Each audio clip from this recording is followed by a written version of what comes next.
Hi, எல்லோரும் எப்படி இருக்கீங்க? எல்லாருக்கும் காலை வணக்கம். எல்லோரும் எப்படி இருக்கீங்க? நல்லா இருக்கீங்களா?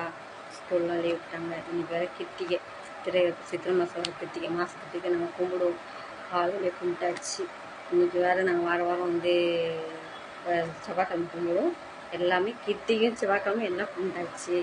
எல்லோரும் லைக் போடுறவங்களுக்கு, ஃபாலோ பண்ணுறவங்களுக்கு, ஷேர் பண்ணுறவங்க எல்லாருக்கும் ரொம்ப ரொம்ப நன்றி. எல்லாரும் மனசார எனக்கு ரொம்ப சந்தோஷம். ஃபாலோ பண்ணுங்கள், லைக் பண்ணுங்கள், ஷேர் பண்ணுங்கள், கமெண்ட் பண்ணுங்கள். மறக்காம ஷேர் பண்ணுங்கள், கமெண்ட் பண்ணுங்கள், லைக் போடுங்க, ஃபாலோ பண்ணுங்கள். சரிங்களா? மறந்துடாதீங்க. ஃபாலோ பண்ணுங்கள், லைக் போடுங்க, ஷேர் பண்ணுங்கள், கமெண்ட் பண்ணுங்கள். வீடியோ பிடிச்சிருந்தா லைக் போடுங்க. போகிற போக்கில் ஒரு லைக்கை போட்டு ஃபாலோ பண்ணிட்டு போங்கப்பா. ஷேர் பண்ணுங்கப்பா. பாய்.